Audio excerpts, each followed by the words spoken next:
입니다. 아멘. 자, 이제 오늘 드디어 이 요한복음 17장을 마칩니다. 제가 원래 24절, 20절도 따로따로 한 절씩 하려고 했는데 이제 보니까 17장만 가지고 거의 뭐 3달 한 것 같아요. 그러니까 그래서 야, 이게 너무 늦게 끝나겠다 싶어가지고 오늘은 하여간 이 17장을 마무리하려고 합니다. 이제 항상 마무리라는 게 그렇잖아요. 마무리라는 건 여태까지 했던 얘기들 다시 한번 강조하면서 결론 내는 게 마무리입니다. 그래서 오늘 17장 24절부터 26절의 내용도 17장에서 있었던 예수님의 대제사장 기도, 고별 기도에 대한 그 마지막 결론 부분이 나와 있습니다.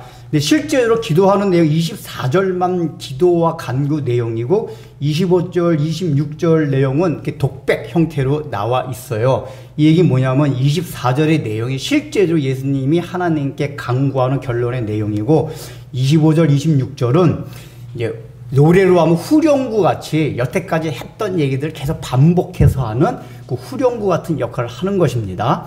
이제 그렇게 아시고 이제 들어가도록 하겠습니다. 그래서 이제 24절 먼저 들어간다면은 여기 내용이 뭐냐면은 아버지여 내게 주신 자도 나 있는 곳에 나와 함께 있어 아버지께서 창세전부터 나를 사랑하심으로 내게 주신 나의 영광을 그들로 보게 하시기를 원하옵나이다. 계속 들었던 내용 같죠? 들었던 내용 같은데 항상 이게 뉘앙스의 차이가 있다고 했잖아요.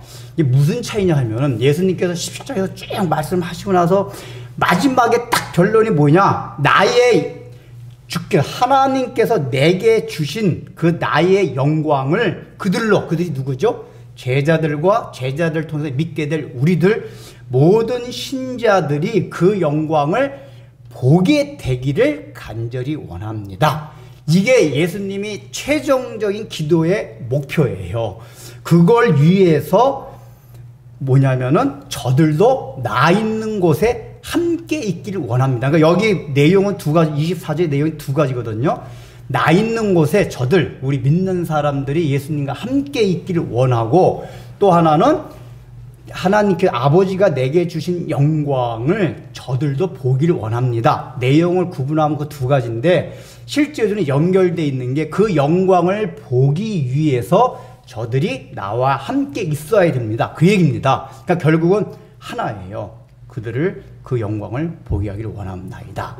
그래서 그렇다면은 이 구체적으로 이걸 알기 위해서는 나 있는 곳에 나와 함께 있는다는 게 무슨 내용이고 내게 주신 나의 영광이 무엇인지 살펴봐야만 합니다. 먼저 내게 주신 나의 영광이라는 건 22절에서 나왔어요. 그렇죠? 22절 볼까요? 22절 보세요. 이게 다 요한복음 다 읽었던 내용 같아요. 22절 보세요. 읽어볼까요? 시작. 내게 주신 영광을 내가 그들에게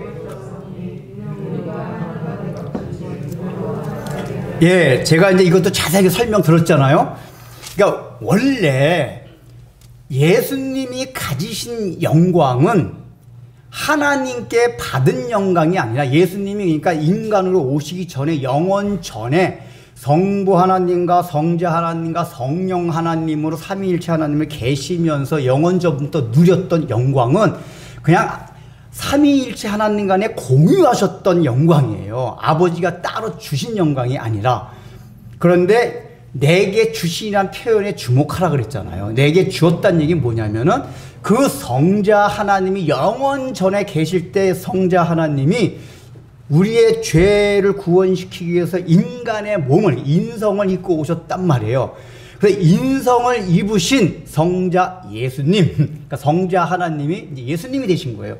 그 인성을 입었을 때부터는 하나님이 말하자면은 그 신성의 영광이 아니라 인성이 가지니까 사람의 육신을 입고 우리와 같은 희노애락을 느끼면서 살아가는 상태에서 승리했을 때 주어지는 영광, 이게 바로 예수님께 주어지는 영광이란 말이에요. 그래서 제가 이걸 삼위일체로 설명 잘 드렸잖아요. 이걸 여호와증인 같은 오해해가지고 성경의 표현을 봐라. 하나님이 예수님도 순종해야만 그를 이렇게 높여주고 막 그런 표현이 많이 있단 말이에요. 이런 표현 때문에 늘 예수님이 하나님을 훨씬 낮은 것 같은데 왜 자꾸만 삼위일체 하나님을 논하느냐 그러는데 성경의 모든 그런 표현들은 다 뭐냐? 원래 예수님이 영원전에 성자 하나님으로 계실 때 그걸 전제로 한 게 아니라 인간의 몸을 입고 있을 때의 인성적인 차원에서 말씀하신 것이다. 이걸 우리가 늘 기억해야만 합니다. 그래서 이제 오늘 말씀도 보세요. 오늘 24절도 그 후반절에 보면 내게 주신 나의 영광을 22절과 똑같아요. 자, 그러면은 이게 예수님이 인성을 입었을 때 아버지께서 예수님께 주신 영광이 첫 번째가 뭐라 그랬습니까? 배웠죠? 십자가를 치시는 거예요. 십자가를 져야만 하나님 아버지가 예수님께 영광을 주신다 그 얘기예요. 십자가 지지 않으면 그 영광이 없어요. 그런데 십자가를 지는 것만이 예수님이 인성으로 사람의 몸을 이끌어서 영광을 받을 수 있는 것이냐 하면은 아니에요. 십자가는 예수님이 인간의 몸을 입고 오심으로써 영광의 시작이고, 영광의 기결은 그게 아니라 부활, 승천까지 다 있어요. 그럼 빌립보서를 한번 찾아봅시다. 빌립보서 2장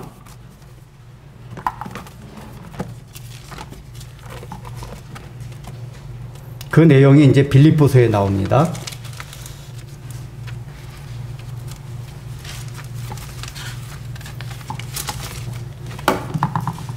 요한복음 이렇게 접어두시고 빌립보서 자주 보는 게 아니라서 조금 시간을 드릴게요. 빌립보서 2장 5절에서 11절까지입니다. 아버님 혹시 찾으셨어요? 아버님 찾으셨어요? 찾아드리세요. 빌립보서 빌립보서 2장 5절에서 11절.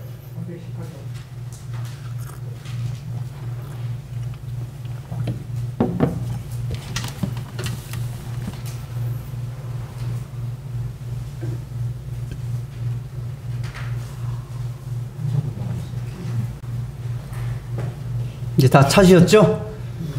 예, 그러면 우리 2장 5절부터 우리 교독하도록 하겠습니다. 너희 안에 이 마음을 품으라. 곧 그리스도 예수의 마음이니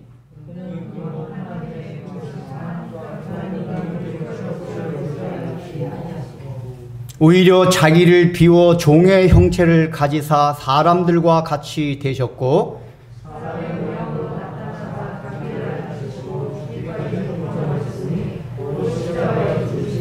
이러므로 하나님이 그를 지극히 높여 모든 이름 위에 뛰어난 이름을 주사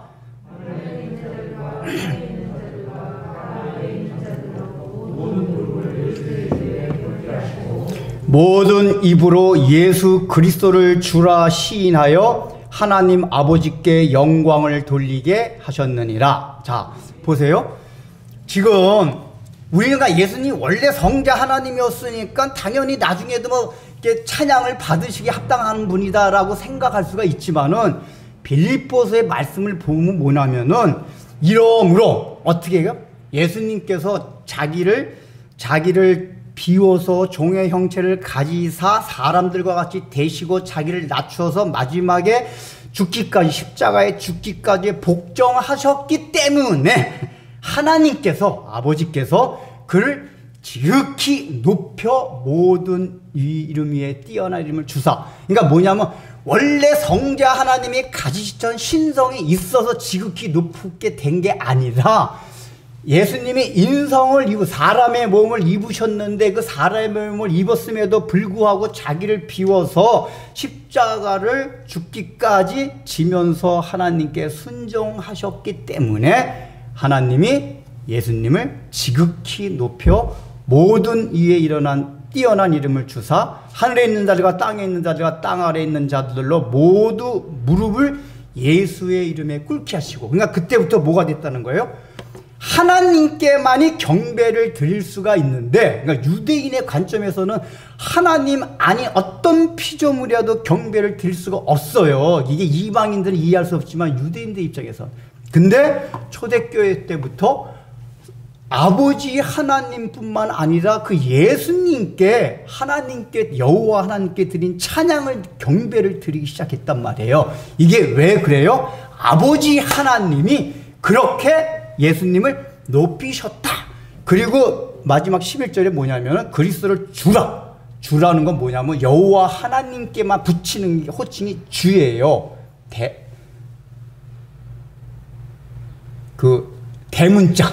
대문자 주, 오직 여호와 하나님께만 호칭할 수 있는 그 주님이라고 예수님께도 주라고 호칭을 하며 그게 하나님 아버지께 영광을 돌리게 하셨나. 지금 이 얘기가 뭐죠? 하나님 아버지가 아니 이것들이 나한테 경배 안 하고 예수한테 경배를 해, 이게 아니고 예수님께 경배하는 게 곧 아버지께 경배하는 것 같은 기쁨과 즐거움을 우리 하나님이 가지셨다, 그 얘기예요. 그래서 이게 초대교회부터 여호와 하나님께만 드리던 경배와 찬양을 인간인 예수님께 드리게 되었다, 그 얘기예요. 이게 왜요? 아버지가 예수님을 그렇게 높이셨다, 그 얘기란 말이에요. 그러니까 이게 그 높이신 그 상징적인 사건이 무엇이었죠? 우리가 인간이 눈으로 볼 수 있는 상징적인 사건이 부활과 승천이었단 말이에요. 예수님께서 죽으셨는데 부활하신 걸 500명 이상의 사람이 봤고 또 하늘로 올라가시는 것까지도 많은 사람이 봤어요. 이걸 통해서 아버지께서 그를 죽은 자 가운데서 살리셨어요. 그러니까 여러분 성경을 잘 보시면은 부활에 관한 이 표현들을 보면은 예수님께서 이렇게 부활하사 살아나시사 이렇게 표현되어 있지 않아요. 성경이 하나님께서 그를 살리시사, 하나님께서 그를 무덤에서 일으키시사, 그러니까 예수님이 스스로 일어나시사 무덤에서 살아나시사 이렇게 표현된 게 아니라 하나님 아버지께서 그를 살리시고 무덤에서 부활시키시고 이렇게 표현되어 있단 말이에요. 주체가 뭐냐면 하나님이시라. 하나님이 예수님을 다 그렇게 하셨다, 그 얘기예요. 즉 이 얘기는 뭐냐, 예수님도 성자 하나님이셨지만 우리 인간의 육신을 입었기 때문에 전제가 뭐냐면 인간이 가지는 상태에서 하나님을 또 다루신 거예요. 예수님도 하늘에 있을 때 같이 다루신 게 아니라. 그런데 그런 예수님이 하나님이 그 주신 영광을 받을 수 있는 상태가 뭐냐, 십자가를 지셨기 때문에 그렇다, 그 얘기예요. 근데 그게 시작이고 궁극적으로 결론이 뭐가 이렇죠? 모든 이에 뛰어난 이름을 주사 그리스도를 주라 시인하며 하나님 아버지께 영광을, 모든 사람이 그 앞에 무릎을 꿇고. 이게 뭐죠? 하나님께서 예수님께 주신 영광이에요. 영광. 근데 이 영광을 원래 22절에서는 가지게 한다 그랬잖아요. 여러분 이게 굉장히 중요합니다. 하나님이 성경을 보면은 영원전부터 삼위일체 하나님 간에 누렸던 그 영광과 즐거움과 교제를 피조물인 우리 인간들에게 공유해 주시기 위해서 그걸 창조하셨어요. 근데 질적으로 하나님과 우리 인간은 우린 피조물들이랑 달라요. 공유할 수가 없어요. 근데 그거를 그 하나님만이 누렸던 영광을 공유할 수 있게 된 매개체가 뭐냐? 그 성자 하나님이 인간의 몸을 입고 오셔서 영광을 얻었기 때문에, 그러니까 인간의 몸을 입고 오셨기 때문에 인간의 몸을 입고 있는 우리들도 그 하나님의 영광에 동참할 수 있게 되었다, 그 얘기예요. 성경 원리가 그래요. 이해되세요? 원래 성자 하나님 예수님이 신성으로 가지셨던 그 영광을 하나님께서 말하지 아니하고 인간의 몸을 입고 오신 그 인성이었을 때 너가 승리하여 십자가 지심으로 승리하였기 때문에 내가 너에게 영광을 준다, 이 얘기가 왜 중요하냐면은 우리들에게도 그런 영광을 얻을 수 있는 기회가 되었다. 다시 말하면 우리 인간들이 하나님 신만이 누리는 그 영광을 공유할 수 있게 되었다, 그 얘기예요. 감히. 이게 얼마나 놀라운 사건이에요. 여기 오늘 24절에서 그걸 뭐라고 표현하냐? 아버지. 그러니까 예수님이 원래 영원전에 삼위일체 하나님 간에 서로 의논하셨던, 인간을 만들어서 우리가 지금 서로 누리고 있는 이 즐거움과 교제와 영광을 저들에게도 나눠주자. 이 예수님 마지막 기도 24절 기도에 그거란 말이에요. 아버지, 내게 주신 그 영광을 저들도 보게 하여 주옵소서. 그러니까 본다는 건 뭐죠? 원래 히브리적 성경적 개념으로 하나님의 영광을 본 자들은 어떻게 돼 있죠? 다 죽어요. 인간의 몸을 입고 있는 죄인들은 하나님의 영광을 보면 죽습니다. 인디아나 존스에 나오잖아요. 벗개 찾아 산말리. 벗개가 그 하나님의 영광을 나타내는 상징적인 그거잖아요. 그 사람이 스틸버그죠? 스틸버그가 아니라 스티브. 하여간 그 사람이 유대인이기 때문에 그걸 안단 말이에요. 그러니까 벗개를 딱 여는 순간, 하나님의 영광을 보는 순간 전부 전멸돼요. 그러니까 인간은 하나님의 영광을 보면 죽게 돼 있어요. 그러니까 하나님의 영광을 본다는 얘기는 사실은 뭐냐면은 하나님만이 하나님의 영광을 볼 수가 있어요. 이 얘기는 뭐냐? 영광을 본다는 얘기는 그 영광을 함께 공유하게 된다, 그 얘기예요. 영광을 본다는 얘기는. 근데 예수님의 마지막 간절한 간구의 결론이 뭐였냐? 그러니까 여태까지 17장에서 했던 얘기들 뭐였죠? 저들에게 기쁨을 주옵소서, 하나 되게 하여 주옵소서, 거룩하게 하옵소서. 이런 내용들의 결국은 결론이 뭐였냐? 예수님이 하시고 싶은 내용이 저들로 하여금 아버지께서 내게 주신 그 영광을 보게 하여 주시고 함께 누리게 하여 주옵소서. 이게 기도의 결론이에요. 그러니까 이 얘기 뭐죠? 영원 전부터 삼위일체 하나님이 가졌던 계획. 저 인간들을 만들어서 피조물인 저들을 우리만이 누리고 있던 교제와 영광을 함께 공유하고 나누자. 이게 우리 구원의 목표란 말이에요. 여러분, 이런 얘기 들으면 이게 얼마나 놀라운 말씀인지 아세요? 그래서 계시록 같은 데 보면은 만물을 다스릴 수 있는 권한은 하나님만이 갖고 계세요. 근데 나중에 우리 예수님이, 그러니까 지금 예수님이 모든 사람이 무릎 꿇고 할 수 있는 그 권한을 주셨다고 나와 있잖아요, 빌립보서에. 그러기 때문에 우리가 실제로 천국 가서도 다 이제 하나님 영이시거든요. 그 예수님이 주체적으로 되어서 그 영광을 함께 사실은 공유하는 거예요. 왜 그러냐면 하나님 삼위일체 하나님 가운데 인간의 몸을 입고 오셨던 분이 예수님이에요. 성자 하나님. 그래서 예수님이 어린 양이 멸류관을 벗어서 야, 우리들이 한 것이 무엇이었습니까? 하면 예수님이 아니다. 그러니까 사실은 하나님이 하는 건데 거기 표현은 예수님이에요. 왜냐? 예수님께서 인성을 입고 얻었기 때문에 인성을 입은 우리들이 바로 그 예수님으로부터 영광을 받게 된다고 해요. 아니다. 이거 멸류관 너희 거다. 아니, 이게 어떻게 저희 겁니까? 주님 것이죠. 아니다. 너희 것이다. 그 영광이 뭐죠? 천하 만물을 다스릴 수 있는 그 하나님만이 가지신 그 통치권, 그 영광조차도 우리에게 나중에 나눠주신다, 그 얘기예요. 이런 걸 우리가 생각할 때 우리가 얼마나 놀라운 존재라는 걸 여러분들이 생각하셔야 돼요. 요한복음에서 계속 얘기하는 게 우리가 별 볼 일 없는 존재가 아니라 하나님만이 가지셨던 그 영광에 참여할 수 있는 그런 사람이 되었다, 그 얘기예요. 그래서 이 영광은 십자가를 지시는 것부터 시작해서 마지막에 부활하고 승천해서 또 하나님 보좌 우편에서 가지시는 그 영광, 그것까지도 우리가 함께 누리게 하여 주옵소서라고 예수님께서 지금 강구하고 계신다, 그 얘기예요.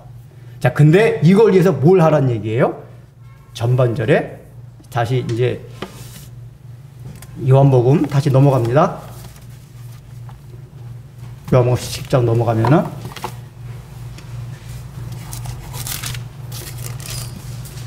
내게 주신 자도 나 있는 곳에 나와 함께 있어서 아버지께서 창세전부터 나를 사랑하심으로 그러니까 내게 주신 자도 나 있는 곳에 나와 함께 있어. 그러니까 지금 나 있는 곳에 저들도 함께 있게 하여 주옵소서. 자, 그러면은 예수님이 계신 곳이 어디입니까?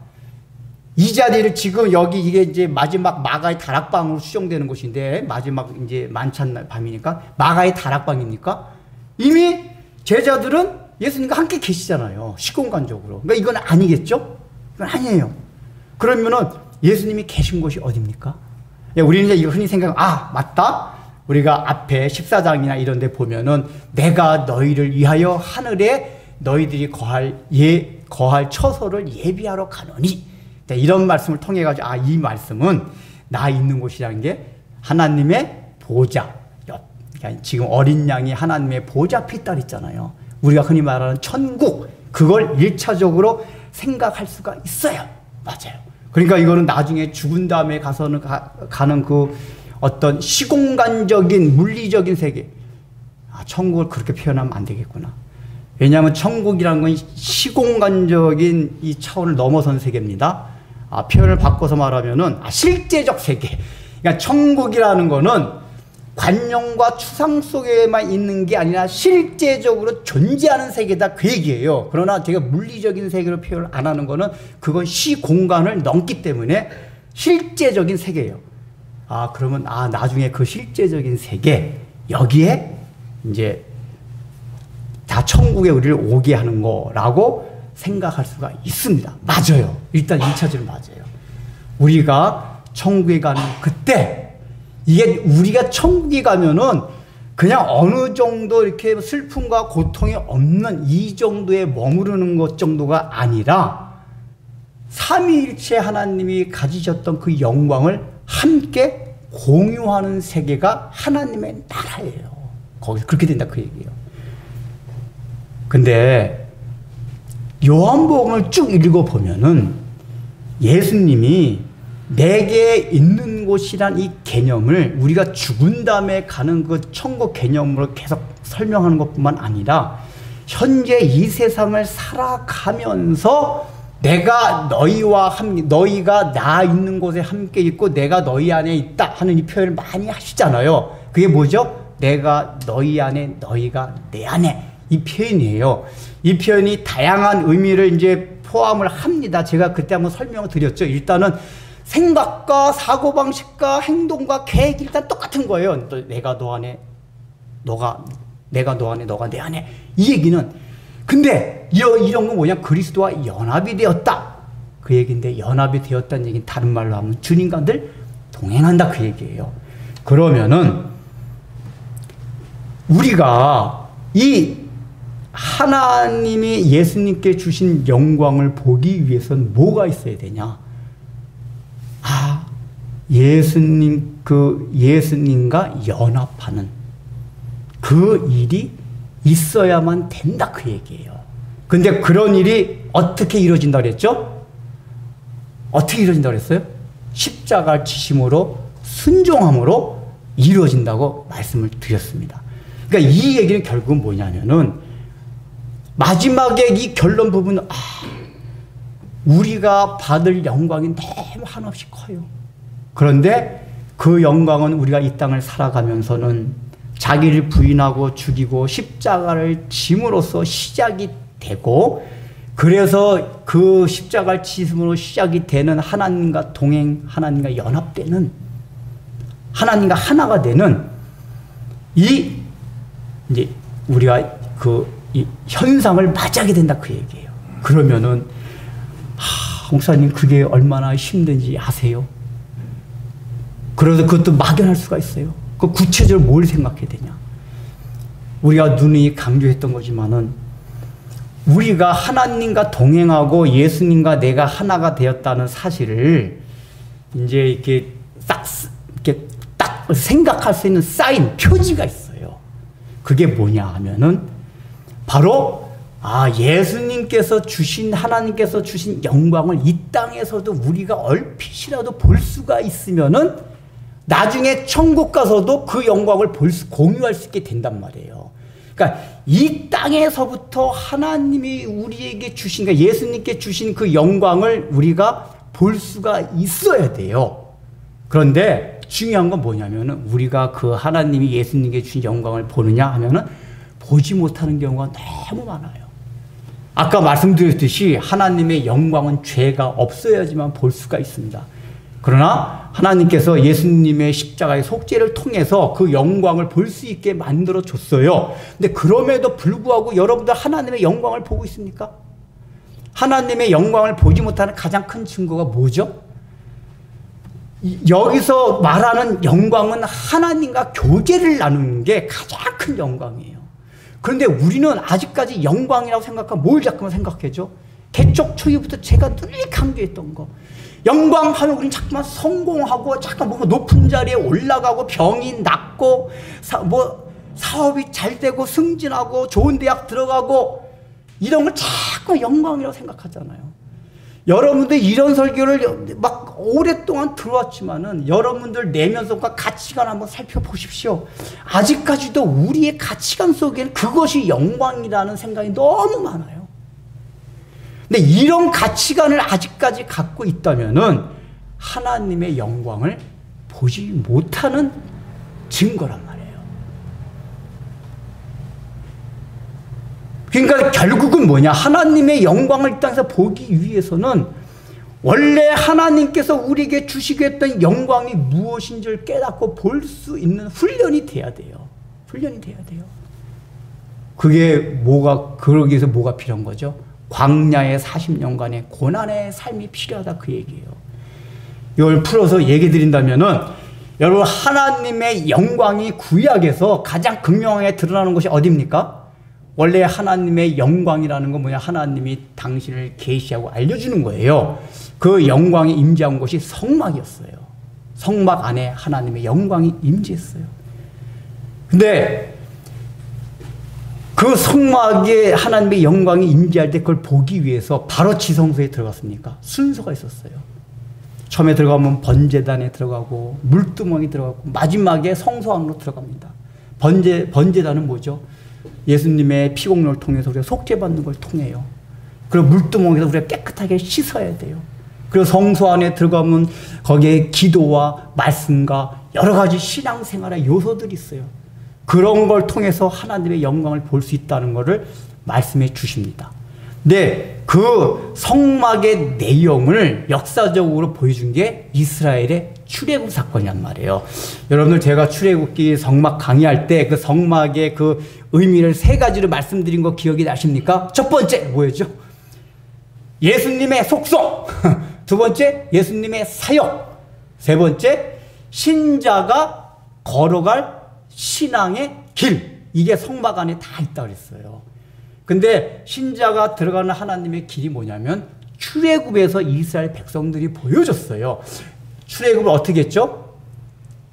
그 정월 14일 날 양을 잡아가지고 양을 다 죽여서 문설주에 바름으로써 출애굽이 시작되었어요. 그 번제단이에요. 번제단 사건, 속죄. 그래서 홍해바다를 건넜어요. 그게 뭐예요? 물두멍에서 손을 씻는 거예요. 홍해바다가 바울의 표현에 의하면 너희가 바다를 건너므로 세례를 받았으니, 이 역사적으로 홍해바다를 건넌 거죠. 왜 하나님이 홍해바다를 건너게 하셨을까? 영적인 의미를 알려주기 위해서 홍해바다를 건너게 하신 거란 말이에요. 원래는 홍해바다 그때는 수에즈 운하가 없었어요. 그래서 고센 땅에서 그냥 지중해 연안을 따라가면 바로 가나안 땅에 들어갈 수 있음에도 불구하고 하나님 이상하게 빙빙 돌려서 홍해 쪽으로 가게 하셔서 건너게 하셨어요. 그게 뭐냐?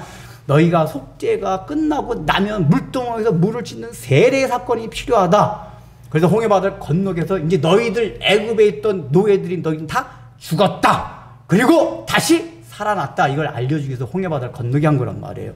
그게 끝났습니까? 성소 안으로 들어가서 거기서 말씀 보고 기도하고 그 다음에 그 말씀의 양식, 만나 이런 사건들이 성소 안에서 있었는데 출애굽의 역사 가운데는 그게 바로 광야 40년 기간의 말이에요. 홍해바다 건너서 하나님이 며칠이면 갈 수 있는 땅을 빙빙빙 돌려서 40년간 광야에서 고난 생활을 하겠습니다. 광야 학교. 이걸 통해 가지고 마지막 가나안 땅, 성막으로 말하면 지성소, 하나님의 영광을 볼 수 있는 곳으로 들어가게 하셨단 말이에요. 이 얘기는 뭐죠? 아, 하나님의 영광을 볼 수 있기 위해서는 그 출애굽의 역사를 통해서 보면 반드시 홍해를 건너고 광야 40년의 고난의 행군을 해야만 한다. 이것이란 말이에요. 그래서 여러분들이 우리 신자가 이 땅을 살아가면서 고난 없이 살아볼 수 없을까요? 이런 생각하면 안 된다 그 얘기예요. 그 십자가를 지고 고난의 길을 걸어가 40년간의 길을 걸어가는 것이 하나님의 영광을 볼 수 있는 유일한 길이에요. 근데 우리는 왜 자꾸 이 땅에서 잘 먹고 잘 입고 잘 살고 이런 데만 관심이 있다는 거예요. 그 영광도 그런 것만 자꾸 영광이라고 생각하잖아요. 근데 하나님은 출애굽할 때부터 영광이 그게 아니라는 걸 보여줬어요. 하나님이 기왕이면은 하나님의 영광을 나타내 보여주기 위해서 그 당시에 가장 강대국이었던 애굽을 선택했으면 얼마나 좋았겠어요. 하나님의 영광이 온 지구 가운데 떨쳤을 거 아니에요. 근데 아무 힘도 없는 변방국가도 아니고 그 강대국 애굽에서 노예로 지내고 있던 히브리 민족, 그 히브리 민족을 통해서 하나님의 영광을 나타내기를 원하셨어요. 이 얘기가 뭔지 아세요? 역사적으로도? 여러분 지금 세상 역사 가운데 출애굽 역사를 깊이 다루는 책이 있습니까? 여러분 학교에서 출애굽의 역사를 제대로 배운 적이 있어요? 없어요. 뭐 대제국 피라미드 스핑크스 그 애굽의 영광을 보라, 바벨론의 영광을 보라, 이런 건 우리가 세상의 학교에서 엄청나게 많이 배웠어요. 근데 저 이스라엘의 히브리 민족의 역사는 그냥 저 히브리 민족이 노예로 있다가 탈출하였다, 한 줄로 끝나요. 세상 역사 가운데는. 이게 무슨 얘기죠? 세상의 역사에서는 왜 그래요? 그게 히브리 노예 민족이 그렇게 탈출하고 그런 사건이었기 때문에 세상적인 가치와 관점에서 볼 때는 전혀 영광스러운 일이 아니에요. 애굽이 영광스럽지, 바로가 영광스럽지, 바벨론 제왕이 영광스럽지. 오늘날도 보세요. 여러분 영광스럽게 보는 건 이 세계에 영향을 주고 세계를 움직이는 사람들이 대제국 같잖아요. 미국, 소련, 미국, 러시아, 중국. 그리고 우리 같이 뭐 이렇게 세상적인 별 볼 일 없이도 주일날 이렇게 어디 상계동 구석에서 조그맣게 몇 명 안 모이는 이런 데서 어떻게 하나님의 영광이 나타난다고 생각이 드냐 그 얘기예요. 좀 교회도 좀 그렇게 해야 돼가지고 교황 정도 같이 돼가지고 그래도 교황 말 한마디면 세계가 뉴스에 나오잖아요. 뉴스에. 그러니까 우리 기독교 목회자들도 대영화 글로벌 뭐 글로벌 할 이렇게 좋아하는지 몰라요. 요번에도 누가 대통령 당선되니까 그 사람 불러가지고 안수해주고 참 정신 빠진 일들을 목사들이 하고 있어요. 그 영광이라는 건 그런 걸 정치적으로 우리가 기독교와 세를 좀 불리고 기독교를 인정하는 대통령이 돼가지고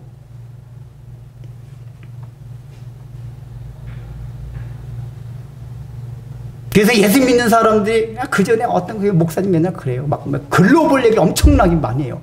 예수 믿는 사람이 막 국제 변호사도 나오고 그런 소리도 있다 보면은 저 한 구석에서 철공소에서 이거 하는 친구 실제 그거 하는 친구가 얼마나 은혜가 안 될까. 맨날 하나님의 영광하면 막 글로벌 세계를 왔다 갔다 하고 쫙 대통령하고 장관하고 면담하고 뭐 이래야지 영광스럽고 그런 사람은 생존하지 못하고 일주일 내내 토요일 늦게까지 철공소에서 아침 7시에 나가서 저녁 8시까지 일해야 되고 수요일날 교회도 못 나가요. 그래서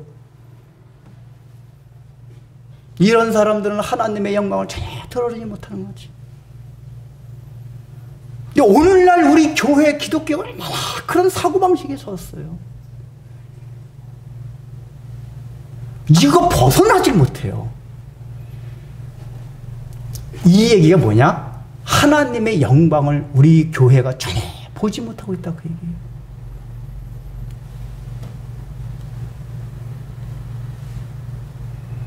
이걸 먼저 깨야 된다 그 얘기예요.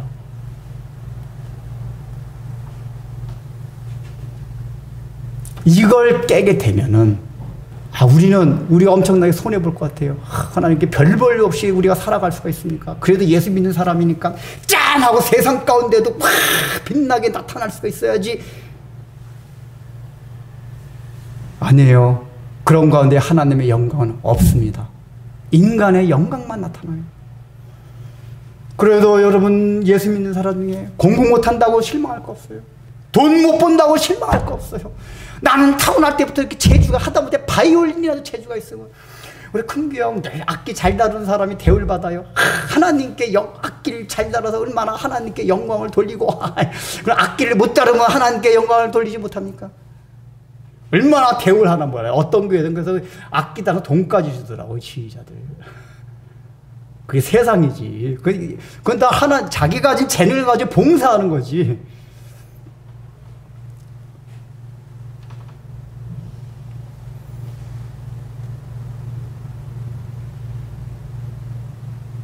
그 영광에 대한 가치와 생각을 바꾸셔야 돼요.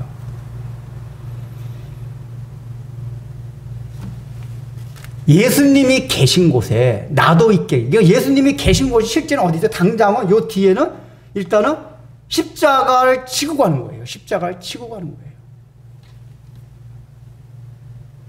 근데 그들도 그때 나와 함께 있어야 돼요. 이 과정을 거쳐야 된단 말이에요. 근데 우리는 십자가는 안 지고 자기를 부인하고 죽이는 거는 피하고 부활과 승천만 바라고 싶어 해요. 없어요. 그렇단 말이에요.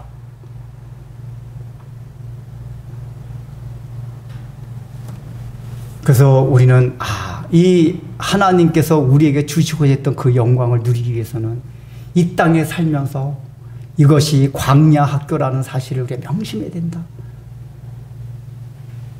그래, 하나님 나한테 왜 이 고난을 주시나요? 나한테 왜 이런 일을 주시나요? 라고 항변하지 마세요. 우리가 어차피 이 땅을 걸어가는 동안은 광야 학교예요. 광야 학교란 말이에요. 출애굽 역사를 보여주잖아요. 그러니까 이게 기복신앙이니 성공신앙이니 얼마나 비성경적인 얘기인지 몰라요.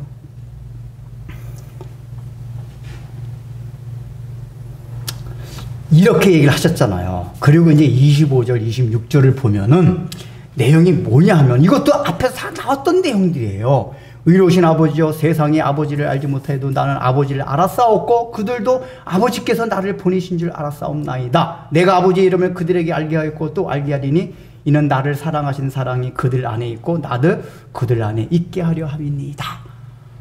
했던 얘기 계속 하고 있죠. 근데 요 내용의 핵심적인 내용이 뭐죠? 나를 사랑하신 사랑이 그들 안에 있고 또 나도 그들 안에 있게 하려 함이니라. 이 연합의 비밀인데 이 17장 앞에서 또 16장 계속해서 이 연합의 비밀을 말씀하실 때 예수님이 무슨 말씀을 하셨죠? 아버지께서 이유를 저들을 나에게 주셨기 때문에 내가 저들을 사랑하고 이 얘기를 계속해서 하세요. 그렇죠? 네. 그 근원적인 게 아버지께서 내게 저들을 주셨기 때문에 내가 저들을 끝까지 사랑하겠다. 이 얘기 우리가 계속 다뤄왔잖아요. 그렇죠? 그냥 근본적으로 뭐냐면 예수님이 이게 독백하는 게 뭐냐면 후렴구 같이 독백하는 게 지금 24절만 내용 들으면 너무 우리가 마음이 무거워지잖아요. 그렇죠? 나 정말 십자가 지기 싫은데. 근데 그럼에도 불구하고 예수님이 계속 제자들도 이런 상태였지만 말씀해 주신 건 뭐냐면은 내가 너희들을 사랑하였기 때문에 끝까지 책임져 주신다는 게 이제 자세한 설명이 생략하지만 25절, 26절의 내용이에요. 앞에 있던 내용들이. 그러면은 이 내용의 전제가 뭐였죠? 창세전에 영원전에 아버지가 우리를 선택하셨기 때문에 그 얘기예요. 그러니까 우리가 이거를 마음에 각인하고 늘 정체성을 가지라 이 얘기 계속 했잖아요. 자, 여러분들 이런 거를 우리 이제 여러분들 교리 시간에 배웠죠. 칼빈주의 우리가 이제 칼빈주의 5대 교리 배웠잖아요. 칼빈주의 5대 교리 5가지 무엇입니까? 다 우리 교회는 다 배웠죠. 전적 타라. 그 다음에 무조건적 선택. 그 다음에 제한적 속죄. 불가항력적 항거할 수 없는 은혜. 5번째 성도의 견인. 이 5가지란 말이에요. 제가 그 전에 이제 뭐 어떤 이제 시험을 보게 되었는데 그 시험 과목 중에 영국 문학사, 미국 문학사 시험이 있었어요. 근데 이제 미국 문학사 시험을 보는데 제가 영국 문학사랑 미국 문학사 볼 때 뭐 하여간 틀린 것들이 많이 있었어요. 뭐 하여간 뭐 세익스피어 4대 작품에서 영어 원문 다 써놓고 그 가로방을 채워넣어라 막 이런 거 나와가지고 틀린 거 많았는데 마지막 그 점수 100점이 아주 높은 서술형이 하나 있었거든요. 미국 문학사 시험 가운데. 그게 문제가 뭐였냐. 영미 문학사와 문명 가운데 가장 크게 영향을 끼친 사상이 있었다. 이걸 칼비니즘이라고 한다. 이 칼비니즘에서 주장하는 5가지 강령에 대해서 기술하시오. 서술형. 저 딱 이게 웬 떡이냐.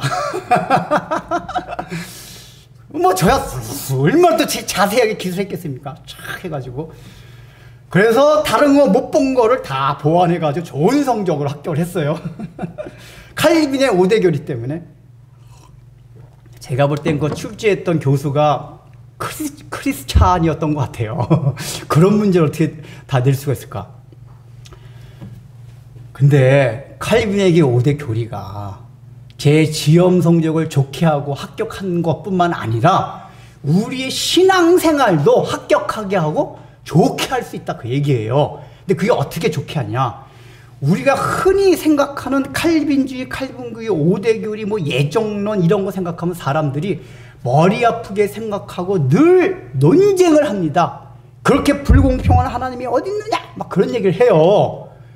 근데 여러분, 제가 예정론을 얘기할 때도 있고, 제가 교리는 우리 장로님하고 했기 때문에 저기지만, 저는 이제 따로 교리를 가르치지 않았지만 설교 시간에 본문 가운데 나올 때 그 본문에서 그런 내용이 나오면 계속해서 설명 조금씩 드렸잖아요. 근데 여러분 봐봐요. 예정론 같은 얘기도 제가 뭐라고 설명을 드렸죠? 예정을 하나님의 영원전부터 우리를 구원받기로 또 멸망하기로 미리 작정을 하셨다. 이런 무슨 놈의 하나님, 그런 불공평한 하나님 이런 얘기가 나와요. 근데 우리가 예정론이나 그런 관점에서 다루는 게 아니라 그랬죠. 신의 작정 차원이 아니라 구원론적인 관점. 풀어서 설명하면은 내가 구원을 받았어요. 하나님의 자녀가 되었어요. 근데 하나님의 자녀가 딱 되고 보니까 야, 내가 예수를 믿게 된 것이 내가 의지를 가지고 내가 잘나서 뭐 진리 찾아보려고 막 헤매고 하다가 한 게 아니라 하나님이 이 환경 저 환경 이 사람 저 사람을 붙여주시고 믿는 가정에 태어나시고 해가지고 내가 예수를 믿었구나가 아니라 예수를 믿게 되었구나 라고 고백하는 것이 모든 성도들의 동일한 고백이에요. 그게 구원론 관점에서 다루는 거란 말이에요. 하나님께서 나를 이렇게 창세 전에 영원 전에 택해 주시고 예정해 주셨구나. 이렇게 예정론을 받아들이게 되면은 사변적인 논쟁에 휘말리지 않고 그게 우리의 신앙생활에 구체적으로 실제적으로 능력이 돼요. 왜 그렇죠? 감사가 하나님 이런 나를 이렇게 구원해 주시다니 너무 감사해요. 그리고 영원 처음에 하나님이 내가 아무 공로도 없을 때 나를 선택해 줬다는 그거. 그래서 그게 무조건적 선택, 5대 교리 중에 무조건적 선택이란 말이에요. 아무 조건이 없는데 하나님께 우리를 선택해 주셨어요. 근데 이걸 사변적인 논쟁으로 하면 하나님 공평하시나 마냐 그러는데, 야, 이런 나 같은 죄를 아무 공로 없이 구원해 주자니, 믿음을 갖게 해주자니. 그래서 감사가 우러러 나와요. 그냥 쓸데없이 사변적인 논쟁할 필요가 없어요. 그리고 때를 따라서 우리가 신앙생활 하다 보면은 넘어질 때가 많잖아요. 우리 자신을 보면은. 나는 왜 못났을까? 이게 말씀을 지키지 못할까?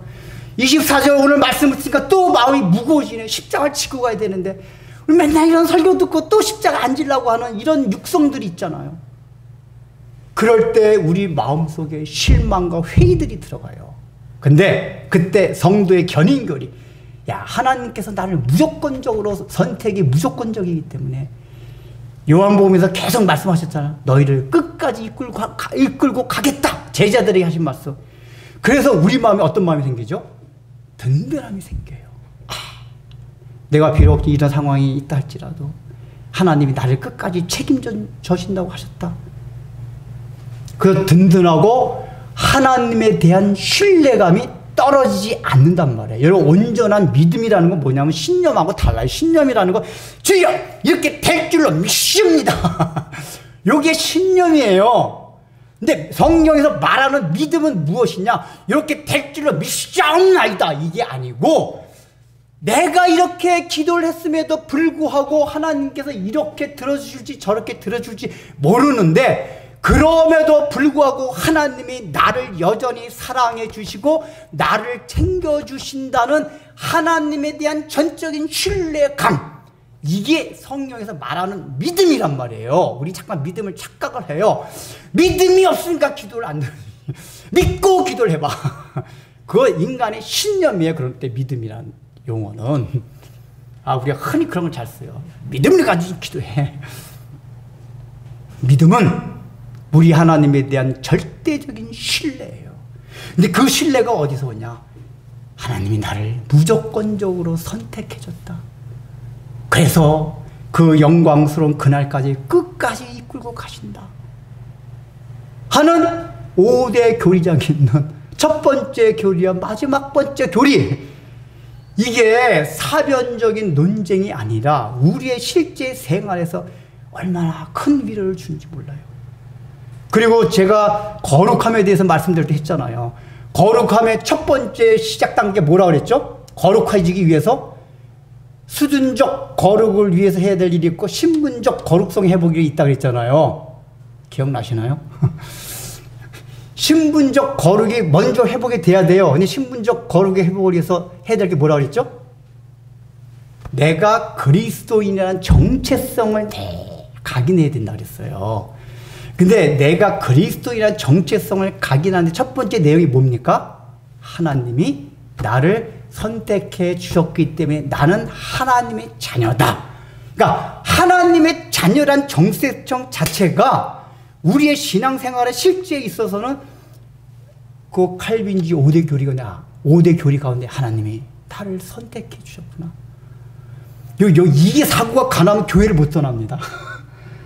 하나님이 나를 선택해 줬구나, 이게 생각이 강하잖아요.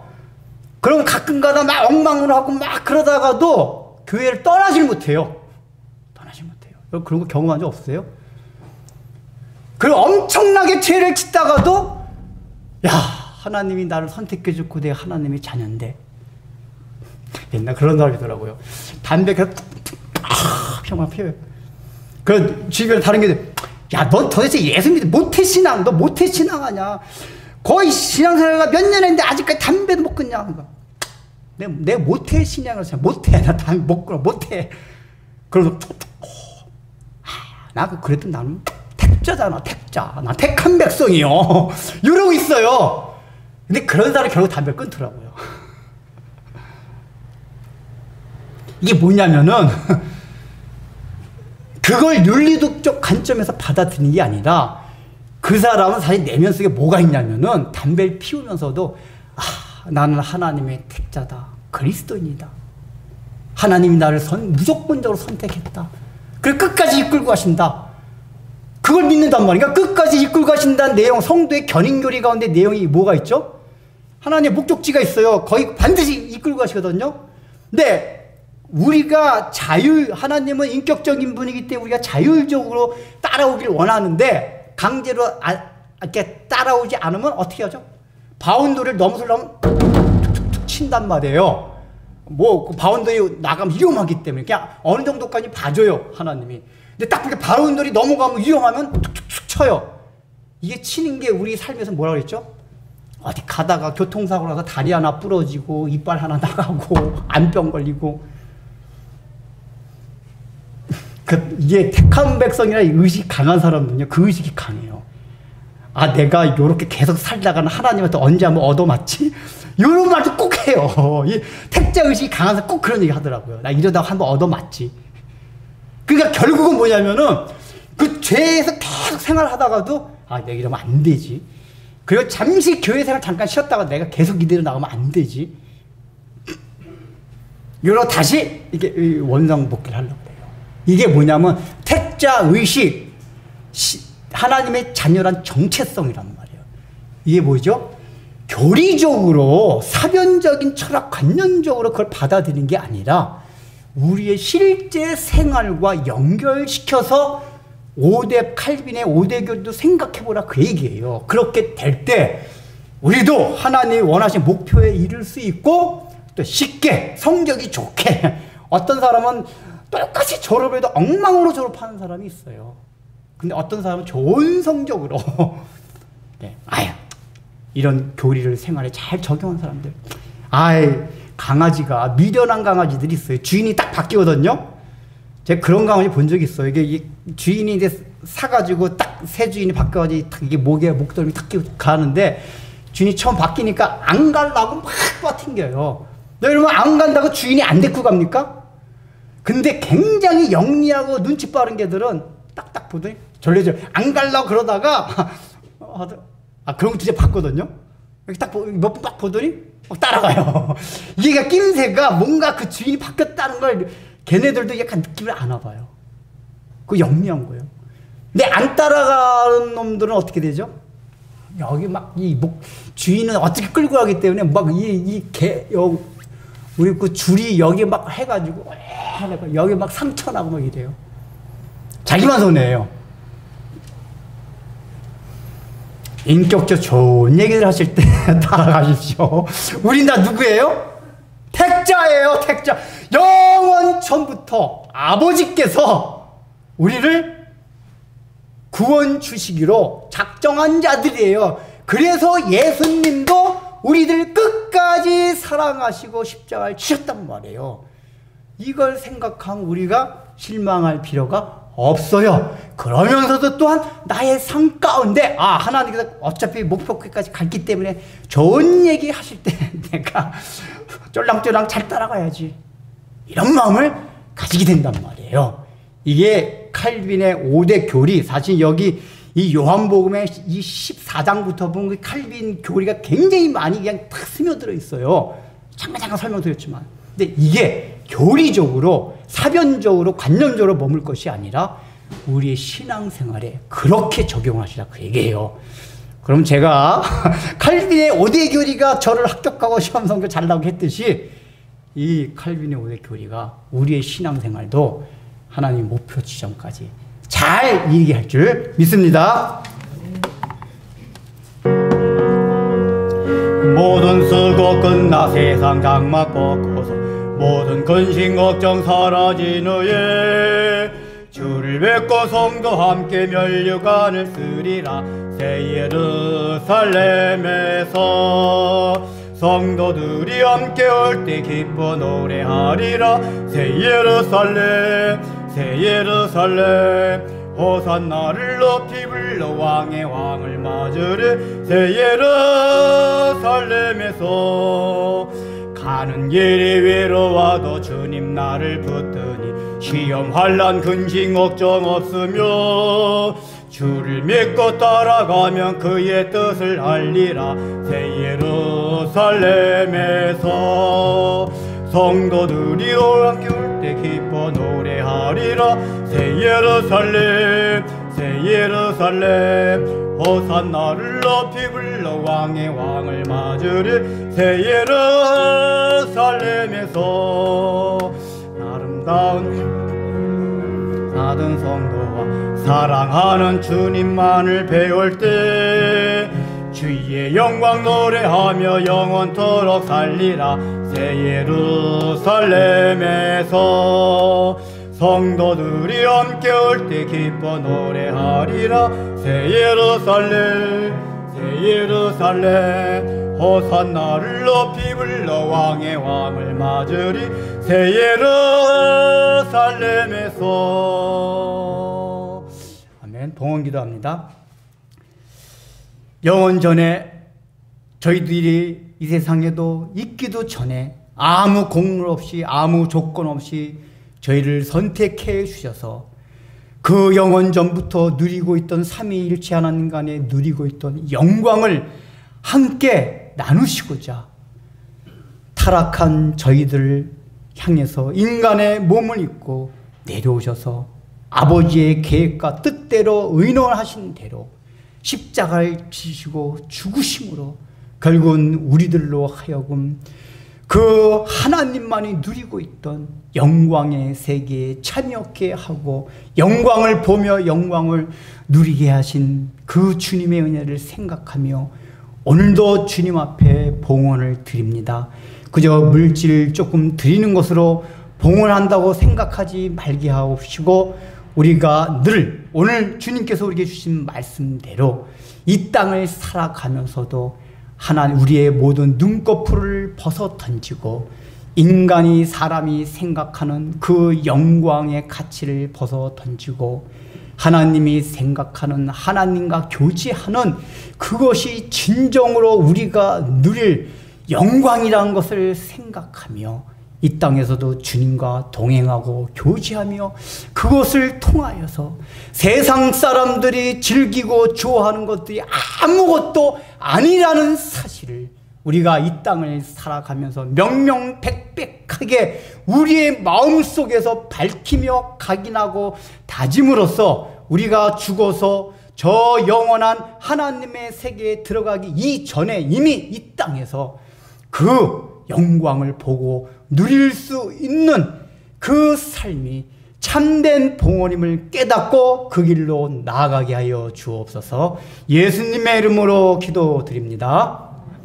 이제는 우리 구주 예수 그리스도의 무한하신 은혜와 하나님 아버지의 놀라우신 사랑과 성령님의 감동과 위로하심이 오늘 이 말씀을 듣고 내가 영원 전부터 하나님의 택함을 받았다는 그 택자 의식을 그리스도의 정체성을 가지고 살아감으로 말미암아 이제 세상이 추구하는 영광의 가치를 벗어 던지고 거룩함을 되찾아 주님과 동행함으로 이 땅에서도 하나님과 교제하며 즐거움과 쾌락을 누리는 그 세계를 염원하며 나가기를 소망하는 우리 사랑하는 성도들 위해 삶 위에 이제부터 영원토록 함께 있을지어다.